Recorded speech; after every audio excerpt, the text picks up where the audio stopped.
Hello, ladies and gentlemen. Welcome to a special episode of Explode Your Expert Business Show. And today I'm joined by the one and only Jim Doyle. How you doing, Jim? Very well, Simone. Thank you for this interview. I'm really looking forward to it, and I've no idea what's coming next. It's gonna be fantastic, in particular because we're gonna help you with your selling from the stage. So, Jim, how about introducing yourself for 30 seconds and letting us know what is that you want specifically help with? I'm Jim J. Doyle, and what I do is help business leaders and entrepreneurs get rid of their limiting beliefs so they can be really much more successful and eliminate all kinds of limiting beliefs around money and wealth and performance, and especially being confident on video. Fantastic. And how can I help you today? What I'd like to do is be very clear. I'm a bit of a shiny object person, as we've spoken about before. Yep. And what I'd like is some help on, if you like, techniques and visualization in terms of preparation before my sales pitch and during it, because I'm a very visual person, of maintaining the right mindset and connection to the audience to maximize their positive, buying response. That's brilliant. So we're going to look at two things. We're going to look at first of all, what can you do preparing yourself as a preparation during your talk and before your talk, and then how do you keep focus during the talk, because I found this coming up very, very often when you are so involved in the conversation as a presenter, and hopefully you're really passionate about what you're talking about, like Jim is, and then it's easy to get distracted or to go off track, and that can take away from the conversions in the room, because suddenly you run out of time, or you start talking about a topic which is not related to what the pitch is going to be about, which means that now the direction of the audience is in a complete different direction, and so there is a disconnect now between what you're talking about and the pitch. So we're going to look at how to manage both. Let's start from the preparation. When you are preparing a presentation, and when you are working on the presentation for an event or a speaking engagement that you have, what is the work that you do up front before the presentation to ensure that you have the maximum amount of sales? Well, be crystal clear on what it is I'm actually selling and what my offer is. And what I'd normally do, being of the mindset approach generally is what I do, is being very sure that I am really comfortable with the offer I'm making. And so that's really key to what I do. I haven't done that many sales from the stage, but what I normally do is make sure that I'm very comfortable with that, because if I'm not, my audience isn't going to buy. Absolutely. And how much time, and I want you to be very honest with me, how much time do you spend rehearsing the pitch or the call to action and the close before an event, before a speaking engagement? Well, in preparation leading up to it, normally in the past I have not done near enough because I have a tendency to wing it. These days, what I tend to do is achieve, not just aim to achieve, 2 hours practicing, and not all in one go, but lots of different sessions in between, which basically means good planning up front, not just trying to squeeze it in between overrunning jobs. And do you find that when you're practicing, how is your focus and attention when you're practicing? Do you find that you can be pulled in different directions, and one moment the pitch says one thing, and the next rehearsal says a completely different thing, or do you find that you can keep the focus and the concentration while you are practicing? I get the focus and the concentration pretty good after about 6 attempts. I think it's a function of being human, not just being Jim. Yeah. But we go all over the place, especially when you're practicing by yourself. If you're practicing with a colleague, in person rather than just on camera, it's a lot easier to keep focused, I find anyway. That's brilliant. So in terms of what you're doing, I don't see anything that you can do more in the preparation. Is being incredibly clear about what you're selling, knowing the structure of the pitch, knowing the structure of the call to action, and as you suggested, working with a partner helps massively, because also Absolutely. they can give you feedback. Mm. So is there anything that you think you could be doing more and the preparation to help you in the focus on the be more focused on the event? Well, certainly in terms of the preparation, is to test it with a couple of people, test it with a few other colleagues of the same or preferably greater experience. Bounce it around in say GTeX group or something like that, but ideally with a few people whose input feels valued and considered, and that they actually consider before they give you an answer rather than just a quick answer to keep you happy. Okay, perfect. That's something definitely that I would recommend you to do. And when you're practicing, just a quick question, when you're practicing by yourself, do you also practice with your PowerPoints? Yes, I do. And I also make sure I get it on video as well, because that way I can see what I'm doing, which might be like, yeah, because, well, I analyze people on video, so I can look at myself and go, that's rubbish, Jim. I need to improve that. So 2 hours, my 2 hours target is barely enough to do that. That's brilliant. Okay, so the preparation work is done. So guys, if you're listening, make sure that you know what you're talking about, you're prepared, and you rehearse it as many times as possible, in particular with someone else. It will help you massively. So now let's look at during the event.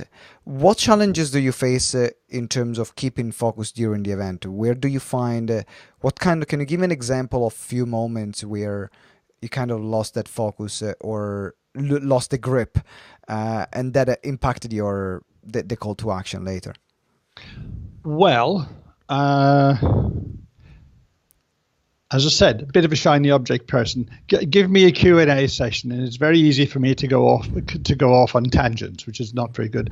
I do manage to maintain focus reasonably well, to a level that I'm fairly happy with, but there's always room for improvement in terms of tightening it up.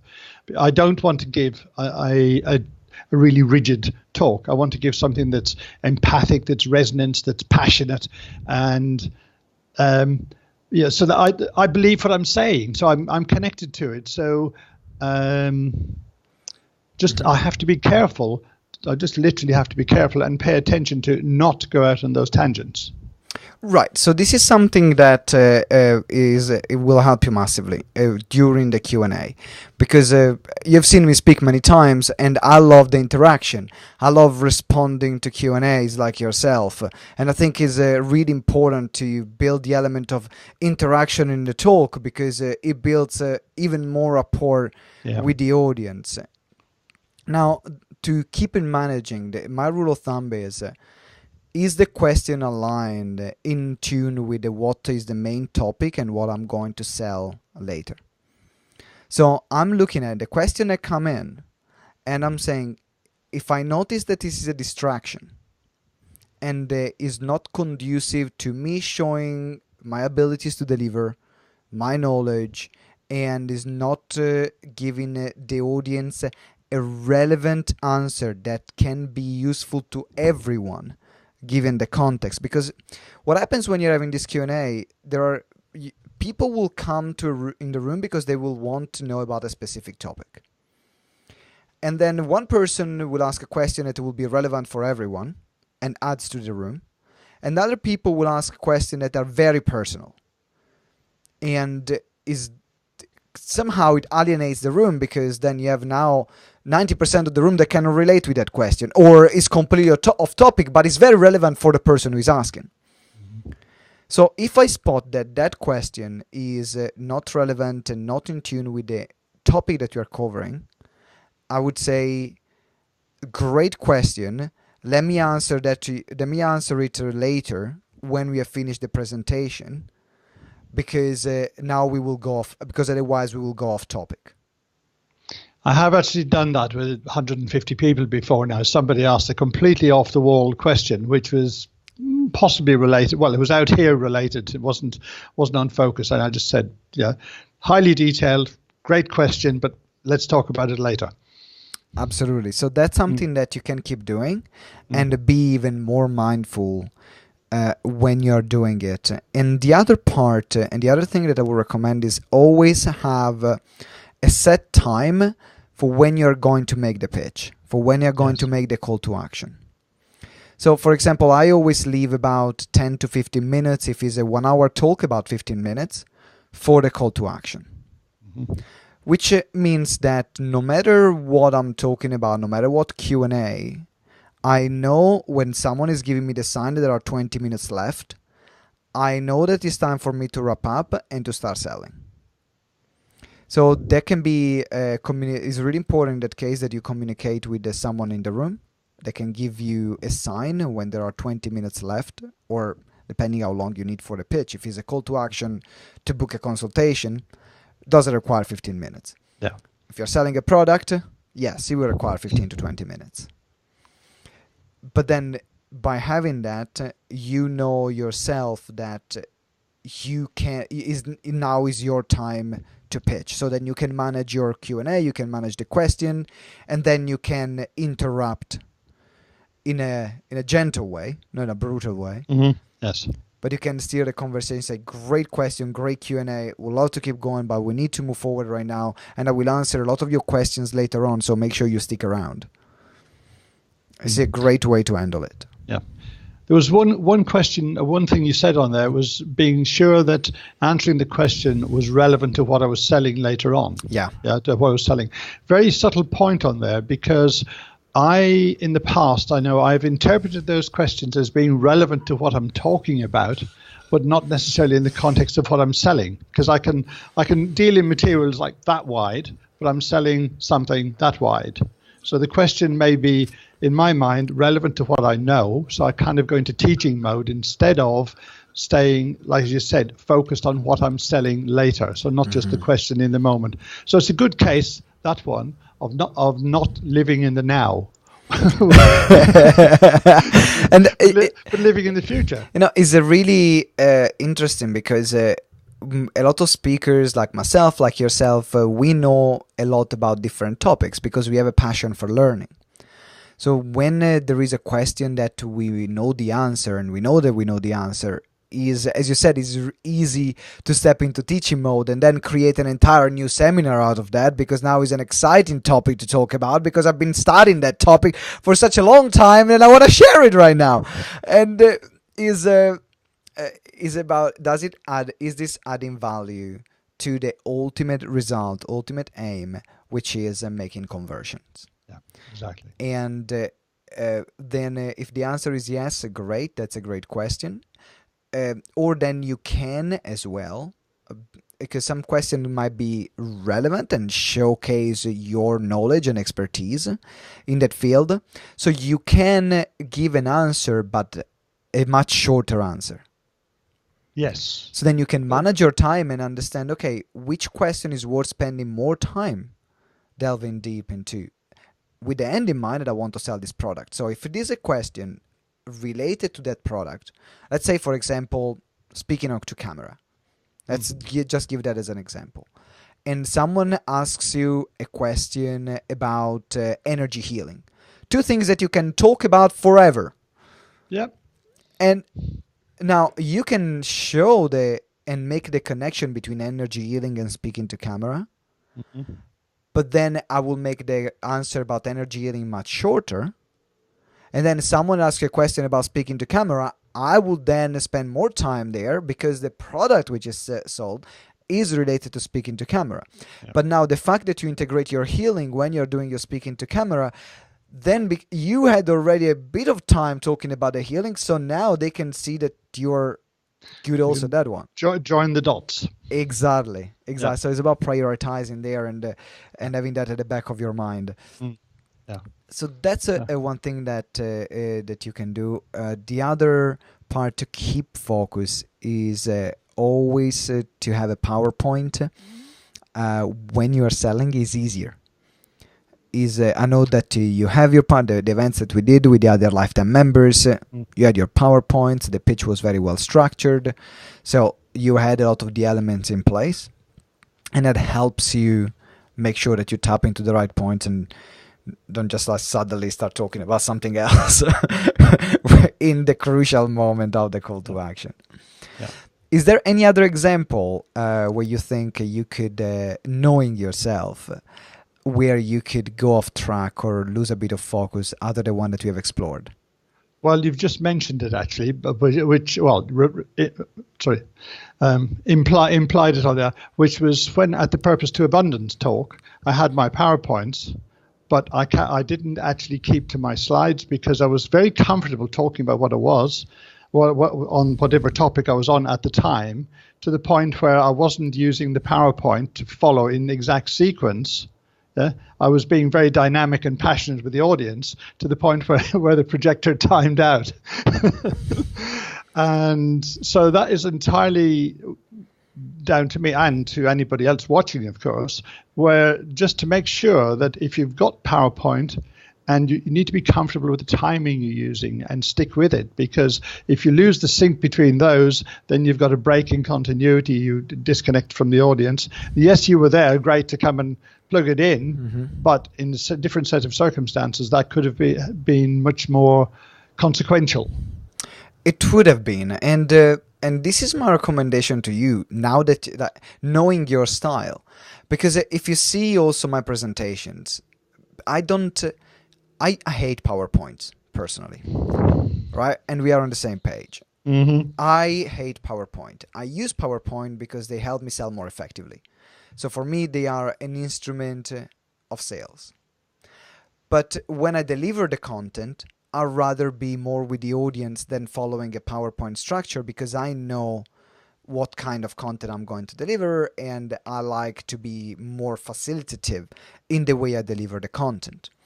So a recommendation that something that you can do, instead of having all your structured content in the PowerPoint, you can have the beginning at the end, which is, when you have the picture about your social proof, testimonial pictures, because they are visual and they are the things that the audience needs to see. And then when you're going to the content, then you can transition and having way less slides. You can have just 1 or 2 slides as a sign just to be there on the screen as a holding slide, and then transition to a flip chart for visual aids like you did last time. I think you worked a lot with a flip chart, if I remember well. Yes, I did, and that's when the projector timed out. Exactly. So now we know that I'll put less slides in the content. You can use the flip chart there, and you have only 2 or 3 slides, that's the signpost. So then when and someone makes you the sign that it's time to wrap up, then you have maybe 1 or 2 slides to flick through before you have the slide with the pitch. Instead of, oh guys, sorry, 15 slides later, now I'm the time on the pitch. That's disastrous. So what I've actually done in other presentations is I've got a black slide. So when I'm coming up to ad lib and be passionate or whatever, literally pop up a black slide, blank screen. It's not something, a bit of text or a picture and it's too bright. And then just pop on to the next one when the time is right. So there isn't an actual critical time to follow all the way through. Absolutely. So that's a great way. That's an absolute great way for you to keep yourself on track and to keep yourself focused. And going into a bit more woo-woo, we know the power of intentions. So is for you in particular very powerful to have the intention of keeping focused. And you can set that intention before the talk. Say to this talk, I want to be passionate. I want to deliver value to the audience. I want to deliver the best I can be, to wow them, to make sure that they want more, and I want to be focused. Absolutely. And then it becomes your personal mantra before every single presentation. As you can imagine, I have my personal mantras and practices and so on, which I'm quite adept at. I know you are. I know you are. That's why I know you would have loved this one. But it's something I'm doing every time. For example, even applied to other field. I love playing basketball. Play basketball very often. In fact, after this interview, I'm shooting off, and every time I have a basketball training or a basketball practice, I would set myself the intention of focus on something in particular. So one day I would say, today I want to focus on passing and creating plays for other players, which means I'm consciously play less individualistic, not shooting so much and not driving as much, but I take every opportunity to pass the ball and set screens for other players. Another training, I will say to myself, today I want to focus on my 3-point shot, which means every time I have an opportunity, I'm going to shoot no matter what other people say, because it's part of what I know is more relevant for me for that training. So that works as well on a presentation level. So you might have one time for you to say, I want to be focused, and to have focus as your biggest drive and as your biggest point of focus.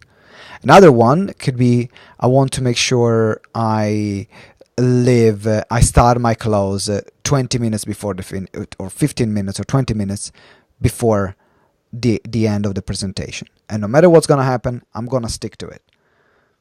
And so you can play and work on building your different skills in this way. Focus on building a different muscle in each presentation. Exactly. Absolutely. Find the weak ones and then do more of the same. Exactly. Or find the strong ones and focus more on the strong ones. So True. You will choose which one is going to be more relevant for you. If you have the speaking engagement of your life, focus on the strongest point. That's not the practice ground. If you have a speech in front of 5 people at a networking event, awesome. Yes. Do whatever you want. Like, this is the time to practice and exercise the other muscle, because who cares if you screw up? That's fine. But if it's 500 plus, then better use the strong muscles. Exactly. And going where is more comfortable for you, rather than going where is a stretch. Because then you can screw up a big opportunity if you are using that as a training ground. I've got time for one more question, Jim. Do you have one more question?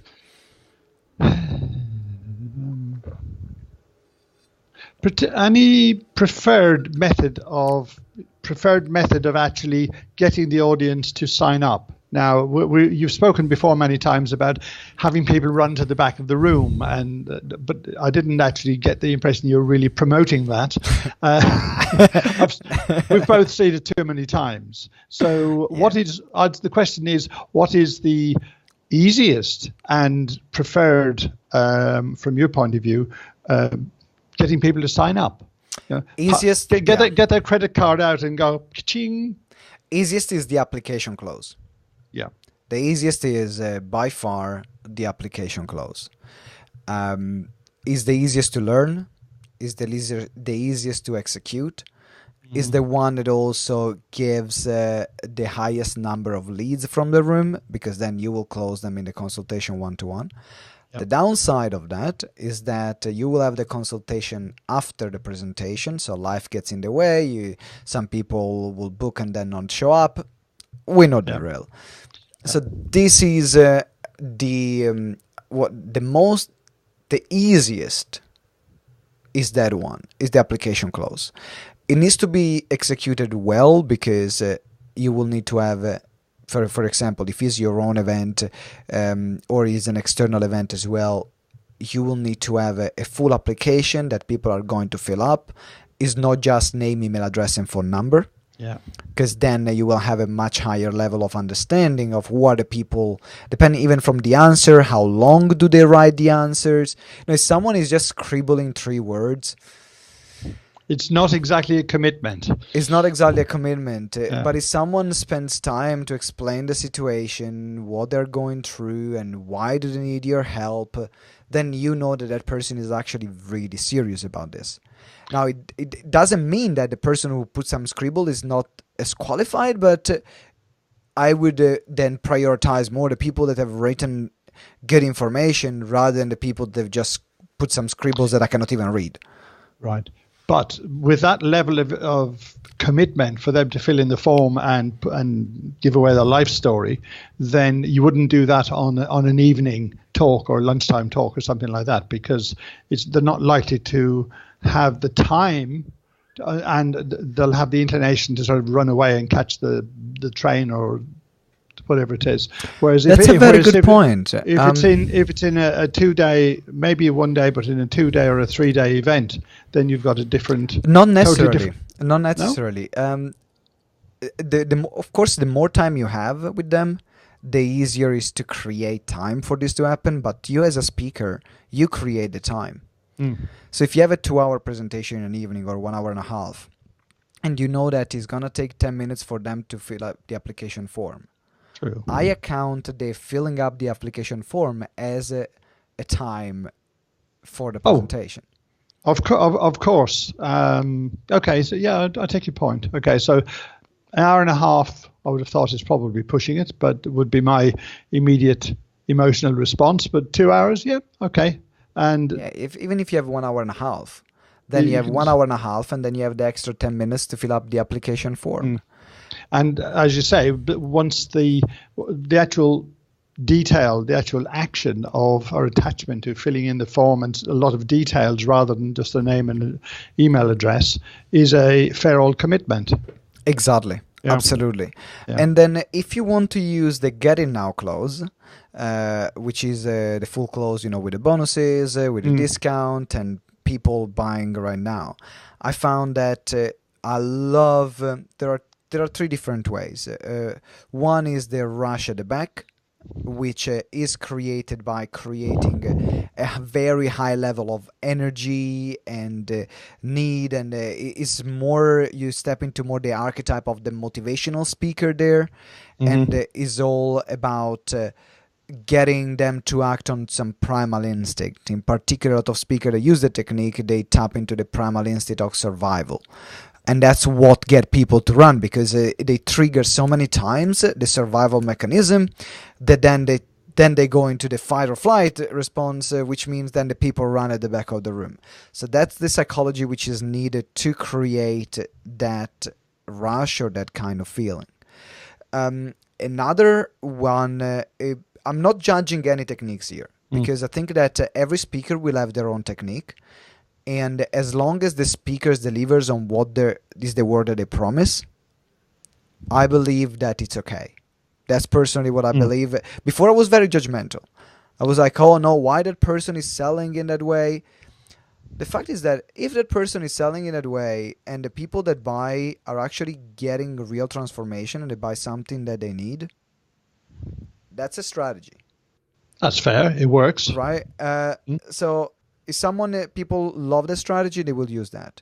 I'm personally not a big fan of it, so I will use, I will give sales form to everyone. So in my, the idea is, if I want to make it as easy as possible for someone to sign. So what's the easiest way? They don't even have to stand up. They get their form delivered on their table. So then, and they already have the pen. So the only thing they have to do is to fill it up. They don't even need to stand up. They don't need to go. Just do it right now and stand up. Now, that doesn't create, however, the social proof that the other model of seeing people going at the back, even if it's not running, but the forms are at the back, that doesn't create the level of social proof for then other people to stand up and the people that are more followers. Say, oh well, all these other people are doing. What am I doing here? Off we go. Yeah, off we go. But I personally like the giving. Here's the presentation. Here's the call to action. Here's the bonuses. If the first 5 people that give me the form back will have this extra bonus. Here are the forms. Everyone fill it up. So now you'll find that some people will fill up the form really fast. That's the level of scarcity. It's like, I want that extra bonus there, so they will fill up. And then we number all the forms so they can see. And then we will say, 2 forms left, 1 form left, just to make people aware. Just to crank them up. Crank them up a bit more. So this is more, much more difficult and requires much more practice and training to execute. So I always recommend at the beginning, up until you do your first 100 events, to use the application close. And then once you become a master in the application close, then move into the other type of close and play around. But you kind of nothing to lose. You know what you're doing, and you can just be more relaxed and playful. Mm-hmm. Rather than thinking, oh my God, I need to say this now, I need to say this now, I need to. And that's not going to work. If you're in that mode, then it's not going to work because you're not credible. Nobody's going to believe you. And you lose connection with the audience by thinking about what's the next thing you're going to say instead of thinking about what is just being there, being present. Exactly. Yeah. Jim, I think we are done. So last question is, what was the most valuable thing for you in this short session that we had? I think probably actually the last bit of information you had on there was really valuable about just use the application. Don't mess around. Don't try and be too clever. And I think for me, it was being able to use the application effectively in just an evening talk in an hour and a half or so. You did brilliant that night. You did absolutely brilliant. I couldn't believe it. It was amazing. Yeah, you got, was that 66% of the room? 66%, yeah. 66% of the room filling up applications. Jeez, that's good. That's good results, man. I just got to do it more often with applications. Absolutely. Yeah. Now, ladies and gentlemen, if you want now to create an incredible presentation that sell like crazy, have great results, you can scroll down and there is a link which will send you to a page where you can book a call with our team, and then we can discuss and have a chat and see how we can help you become awesome at selling from the stage, creating seminars and webinars that convert like crazy. Jim, thank you very much for being on the call today. And I'll talk to you soon. Thank you, Simone. It's been a real pleasure. My pleasure. Bye. Bye.